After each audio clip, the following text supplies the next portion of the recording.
What's up, everybody? Welcome back. Hey, in the last episode, we were talking about what makes fishing and hunting so expensive. And today, we're going to talk about how you can cut some of those costs. It's no secret that if you hunt and fish, you're spending more money on gear than what you probably want to, or you probably need to in that case as well. So that's what we're going to cover today. We're going to talk about a few things of what we do to save some of those dollars, what we do to kind of cut back on some of that cost, whether it's saving fuel, whether it's repurposing, reusing gear, whether it's finding those breakthrough sales, whatever it is. So let me ask you guys this. How many of you guys own a Yeti? I got a story about Yeti, right? Years ago when Yeti first came out, it was it was booming. It started booming. And I got a good friend, Adam Sheets, that he bought into it. He's got the Yeti cooler, the Yeti cups, the Yeti bags, the Yeti, everything. I got my old Coleman shit. I got my old Ozark Trail, the Magellan brand, whatever the case is. And I told him, I said, man, I will never own a Yeti product. My birthday was about a month later, and he bought me a Yeti, one of the Yeti tumblers. Yeah. I'm here to tell you, that was probably 8 years ago. I still have that cup. I still use it every day, and it's probably my favorite cup. But I've never bought a Yeti product, to answer your Yeti question. cooler. No. That's a Yeti in your hand. Once again, I didn't buy that. Once again, a gift. It's The a thing gift, is yeah.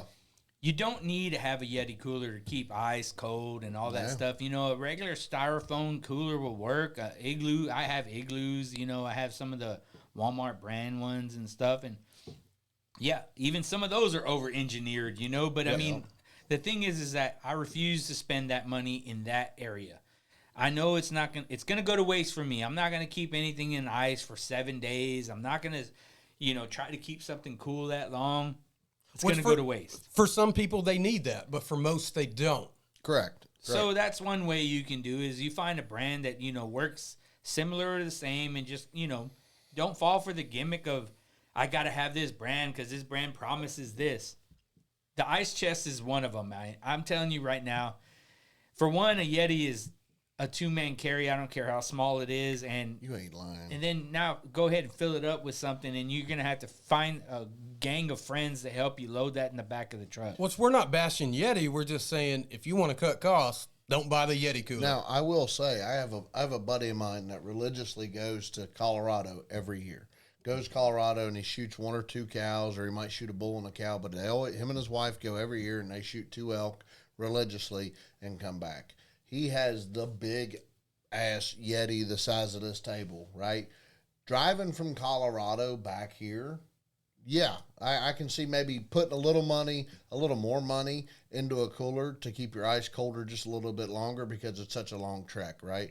Does it have to be Yeti? No. But what I'm saying is there's a time and a place to spend a couple extra dollars if you want to, say, preserve meat. Do you think that guys 20 years ago were using Yeti products to bring elk back from Colorado? No, dry ice and cardboard. Yeah, I don't think they were. I mean, in the last episode, we mentioned it's a market of convenience nowadays. Correct. But I would agree that's one of those instances where You would justify spending that money. you'll justify that money, but you may take a cut on something else. You know what I mean? Right. So Prioritizing what you're spending your money on. Like the wife sleeping in the truck with you.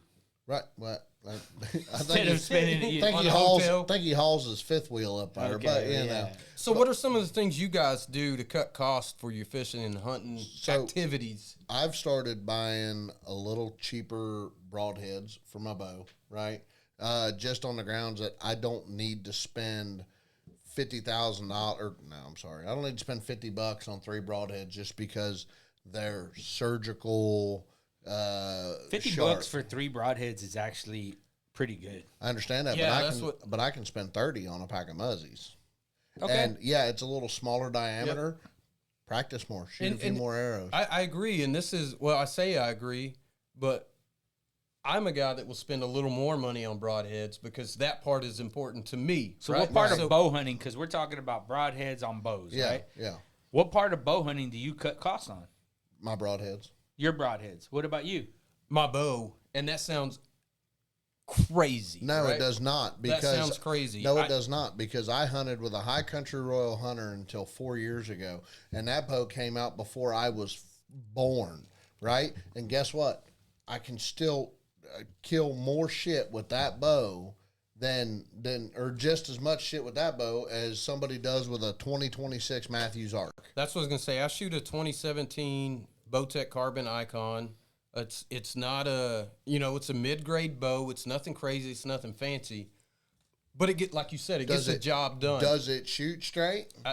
Exactly. I could go spend another $1,000-$2,000 more on a bow, but that one will do the same thing for me, for what I do. There's a lot of guys that I know that buy a new bow every year. Every year. I'm sorry, there's no need for that. To me. Another thing in bow hunting that I do to cut cost is I repurpose gear for different styles of hunts, right? Mm-hmm. Whether it's bow hunting, rifle hunting, turkey hunting, whatever it is, there's a lot of gear that you have. You don't need specific gear for every type of hunt you're doing. Look at some of the gear you have. A lot of it's modular type systems that you can take apart. Molly. Molly. And you can put it on other, hunting gear, attachments and things. You can even get creative and use 550 cord and tie stuff together and make it work. And it would look like, if you do it the right way, it'll look like you bought it from the store that way. Zip ties too. We talked about it the other day. I think Jimmy and I are out turkey hunting, and neither one of us have a turkey vest. I do. I just prefer the one I use. We're not wearing one out there on the field. You know what I've got? I've got a shirt with pockets on it. Mouth calls here. Works. Pot call here, whatever. Same thing in my pants. Just like I don't need to go buy Sitka. Check your wallets. Make sure you still got it. You said it. It's gone. It's gone. My wallet's gone. I don't need Sitka. I don't need Kuiu. I don't need none of that. Now, like we were talking earlier, maybe if you're hunting up north, you're in those colder areas where that stuff is better for you, or up there, or for the situation, right? But one thing I started doing is I started going almost back to primitive, and it's a pair of green or brown Dickies, right? And a camo shirt, because I don't need it. Same thing with growing up. I never had a cold weather suit. I had a pair of Carhartt bibs. So that's another thing that I was going to touch on, because a lot of hunting gear, when it comes to hunting gear, cold weather gear is super expensive. And if you're smart about things, you can just buy that thin outer layer, right? If you buy that thin outer layer, you probably have plenty of layers that are in your closet, dresser drawer, whatever the case may be, that you can layer up with, and you can put that outer shell on and be just fine. And what that does is give you the ability to dress down as the day changes, temperatures changes, weather changes. If you have that $3,000 Sitka outer garment on, and that's the only thing you have, well, when the temp is 20 in the morning, but it's 75 in the afternoon, go to your local surplus store and buy a pair of waffles and a pair of silkies, or find you a Whoopee smoker's jacket, right? Those three items alone, you're good. So what he's saying, look up the right and proper way to layer your clothing system for hunting or fishing, where if you're on a boat, in the wind, on the water, whatever the case is. And you don't have to buy the high dollar stuff. You can stay warm, dry, and comfortable. Yeah, Kyle, you don't need Sitka. Yeah, Kyle. Yeah, Kyle. But I mean, it goes, there's things that we do spend our money, and there's things that we don't. We talk about, the things that I spend my money on, and I'm guilty of having a $200 reel on a $300 rod.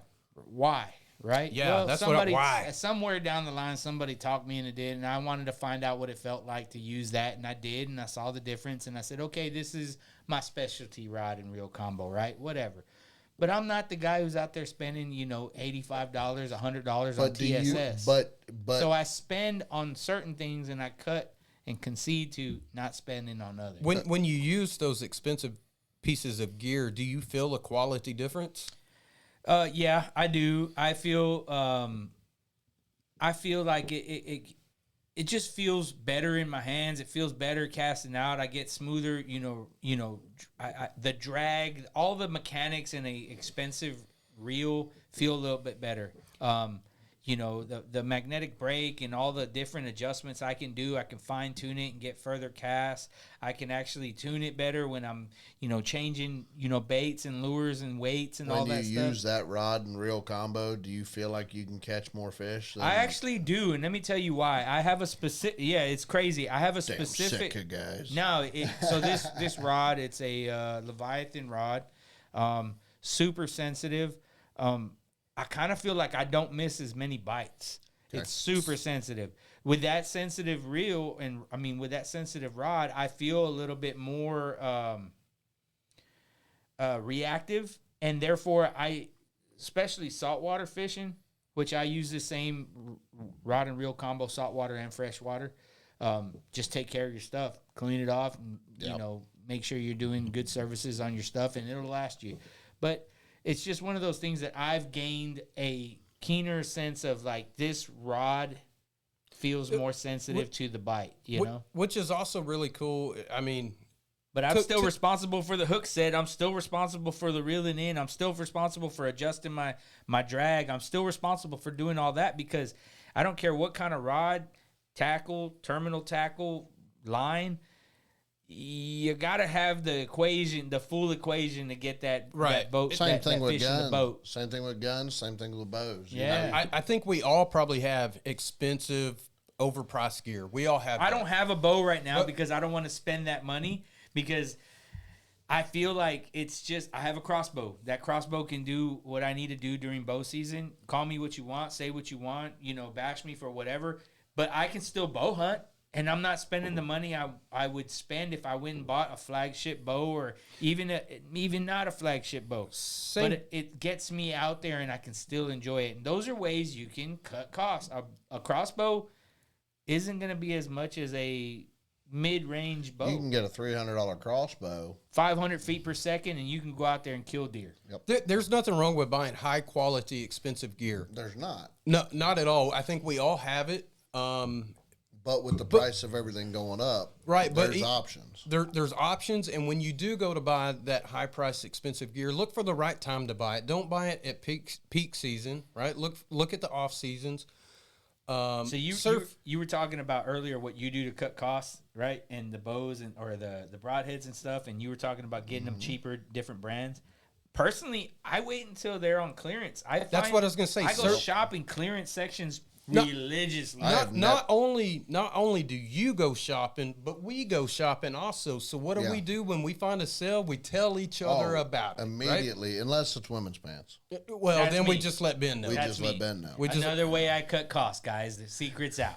So another way to do it too is, get you a little hobby account. Put you whatever you can afford in that hobby account. I call it dad money. Dad money, yeah. I call it dad tax. I do too. That's dad tax shit, right?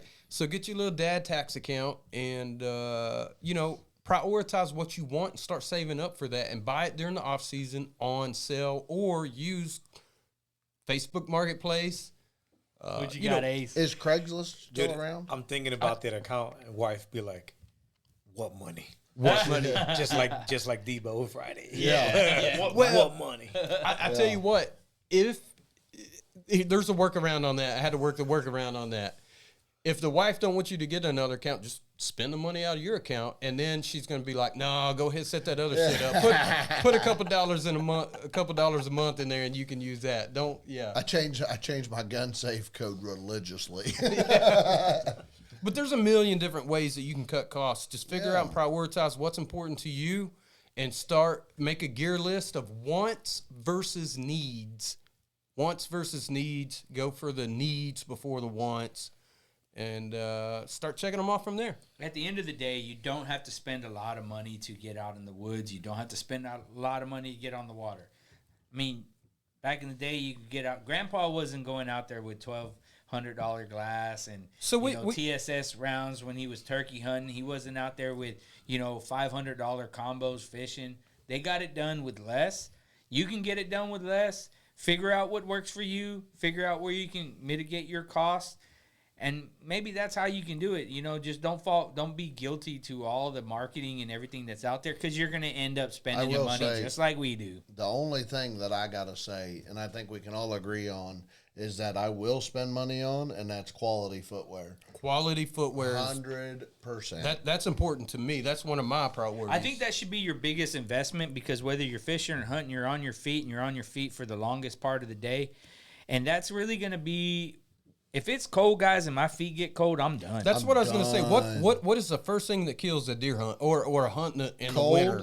Or wet. Cold feet are cold hands are the first thing. Joe that kills just learned the the hard way the other day about having, some boots that failed on him. I've had a pair of Rocky snake boots, and I absolutely swear by Rocky They're boots. great. I've great hunted boots. in Rocky boots my whole life, and I think this pair's maybe 3 years old, 3 seasons old, and I found out the other day the hard way at 5 a.m. walking into the turkey woods. I went, oh, I sprung a leak. You need a pair of mucks. Man, nah, Rocky.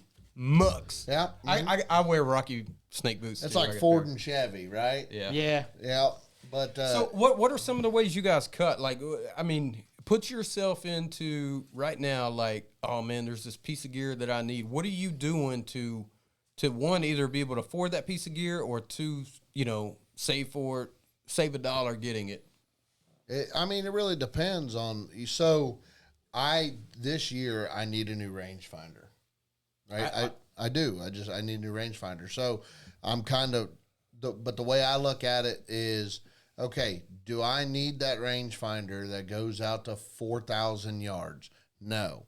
Am I doing more bow hunting, elevated hunting than I am? So do I need the one that makes the adjustment, right? So I do my research on stuff like that. I don't need, so I'm looking at one right now. I think it goes out to 500 yards, right? Because I'll never really hit 500 yards where we hunt at, right? Or even remotely.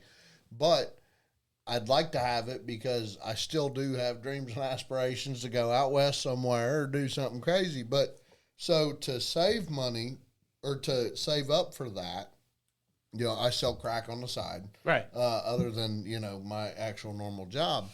You're not running out either. I'm a part-time plumber. I'm I'm part of the plumbers union. And Plenty of inventory. Shout out to the 701st. UAW. No, so I just, any chance I get, I put a little extra aside. Well, you said a key word in there. You said research a lot. I mean, the rangefinder thing was such a good example, because a few hundred yards can be a few $100s in a rangefinder. Absolutely. So do I need a halo?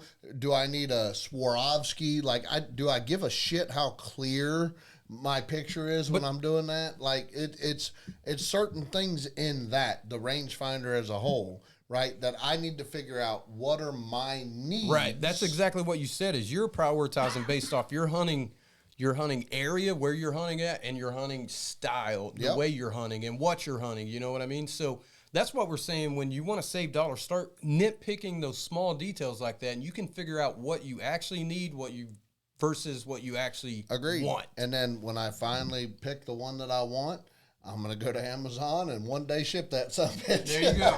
And Amazon lets you split payments and do things like that, so you can kind of cheat the system there. You can figure out ways that you can kind of, if you can't afford it all at once, maybe you can do it that way, but trust, you're going to end up paying more, splitting the payments, all that stuff. But, maybe you can afford, instead of $300 all at once, you can afford 50 payment increments. I don't know what your situation is, but figure out what works for you. Yes. I could tell you that, rangefinder was a good example. Another one for me is, man, camo. Camo is one of the things that people spend money on year after year after year. I'm one of those guys that I will wear a faded pair until I've always said this, it's break up and stay still. You're going to be much more effective than going and buying a camo that matches the background. Not just that, but like, say, if you're hunting in a ground blind, pop-up, box stand, whatever, do you need camo? I wear black. A black hoodie, a black T-shirt, black whatever, because that's what's breaking up your silhouette inside that thing. I can go to Walmart and buy an all-black hoodie for $20 bill. And if I know I'm hunting in a box blind, I always pack a moving blanket with me, a black one, the one you can get at like Harbor Freight for like, I don't know, $3, $3 or $5.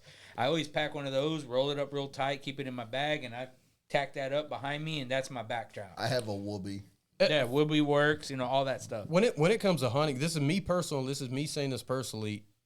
Camo is like the lowest priority, and I say that 100%. for the same reasons that you guys just said. One, if you got some of the light colors, you got those neutral dark colors, your greens, tans, browns, and blacks, you're going to be good to go. It don't have to be a special camo. No. Sit still, like Ben just said, and you're going to be fine. You can save money on that. And if you want it, I mean, why not get like a $50 leafy suit? We'll say that. If you want to save money, that's a real good investment. If you Get a- buy one from Treason, get a $50 leafy suit. Wear whatever the hell you want underneath it to keep you cool, warm, dry, whatever the case is. And Packs up small, doesn't take up a lot of room. You spent Absolutely. $50 on camo Well, and you're good. You're and not done. You just don't that. need a $3,000 Sitka suit. just like I don't need a scent lock. I don't need a scent lock closet, right? Right. Or an ozonics. Ozone, yeah. I don't need any of that shit. You know what I have? I have a tough box, and I go out and we cut cedar branches off of cedar trees because Same. what's the biggest thing in our area? Cedars. So I cut some cedar branches off and I'll layer them in, layer it closed. Pop a couple Benadryl. Well, if I need to, yeah. And then in our area, Cedar kicks my ass. I put a Yeah, little. it I does, sprinkle. don't it? I sprinkle a little bit of J2 in there too. I'll be 100% honest with you. And then me and my son look like a bunch of Little hot goofballs. sauce. Yeah, and on my tamales. Yeah. And then we'll. That's why you got all that crack back there. You got them bucks running up on you like they cracking that crack. Yeah. But me and my son, we look like goofballs out in the garage. He'll grab one end of the tough box, I'll grab the other, and we just shake the hell out of it, right? And that's it. That's it.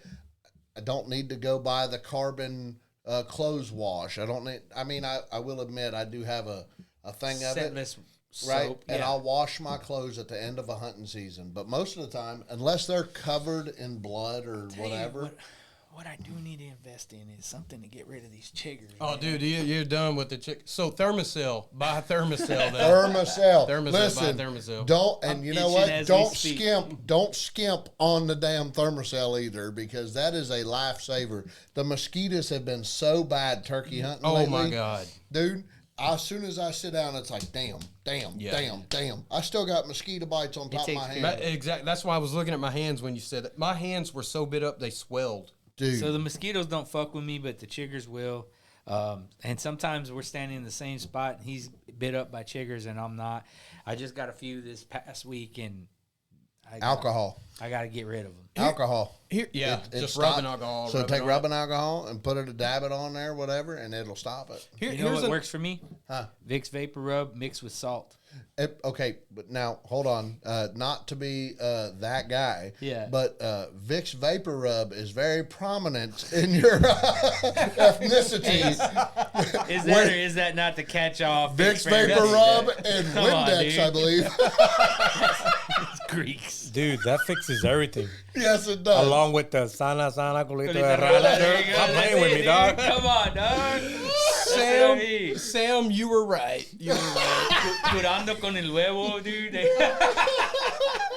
So here's another thing to try to save money. Don't get influenced. That's another thing that it's just peeling dollars out of people's wallets is getting influenced.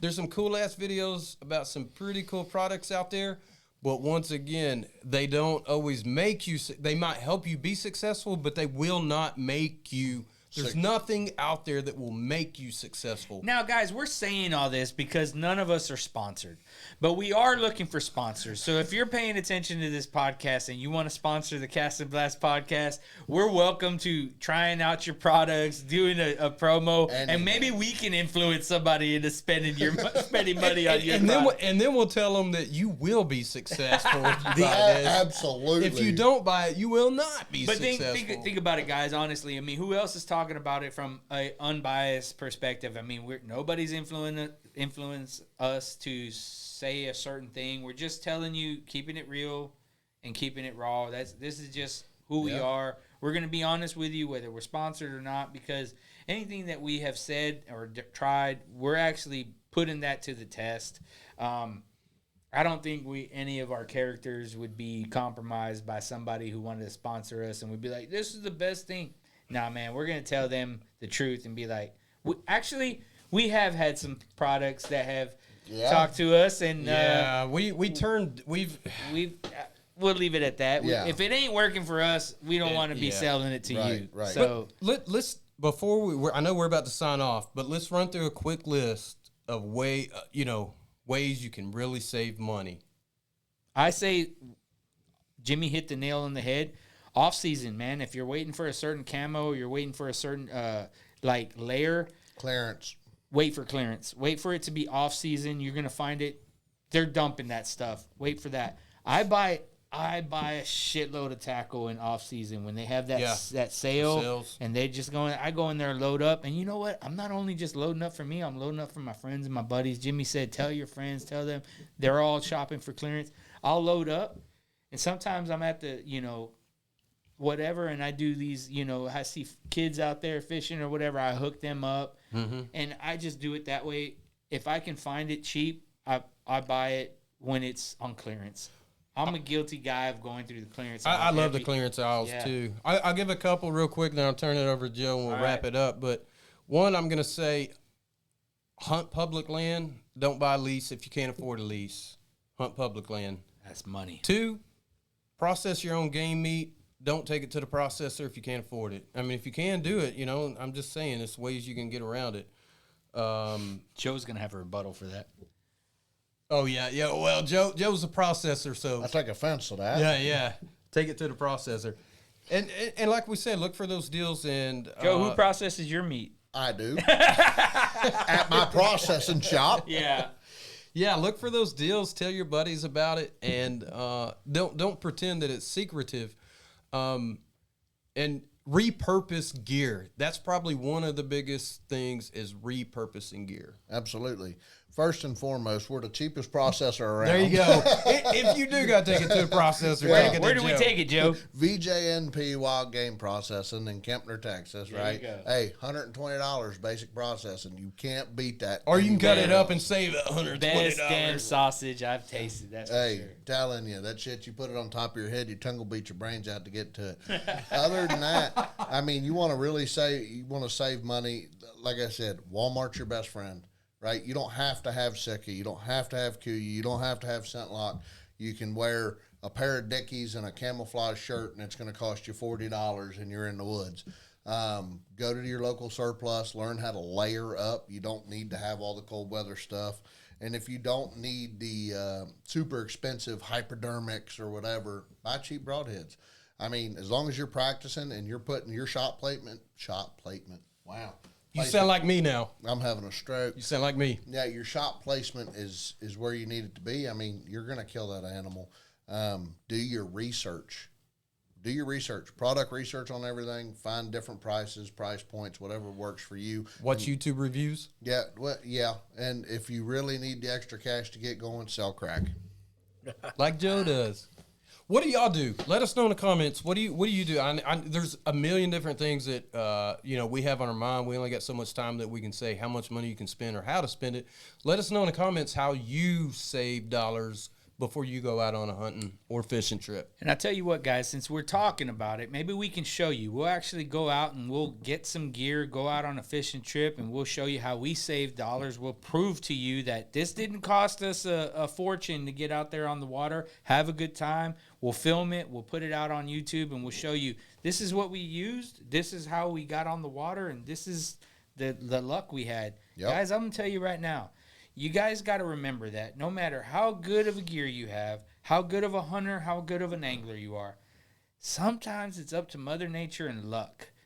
Well, and experience. It doesn't. Absolutely. Yeah, I mean, the experience. I don't care how good you are. If luck wasn't in your favor that day, it ain't going to happen. If Mother Nature wasn't in your favor that day, it's not going to happen. Now, your experience can have you change what you're doing to try to be more successful. Experience will, yeah. But guys, I'm starting to get used to the taste of tag soup. And I'm okay with that. I'm still learning. I'm still enjoying hunting. I'm still getting out there and trying every week or doing whatever I can to go out there and harvest. But if it doesn't happen, I'm not throwing the towel and saying I'm selling everything. I'm never hunting again.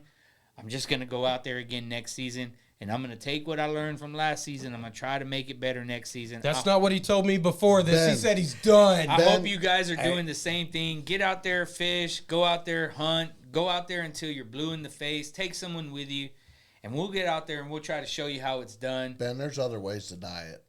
I'm glad.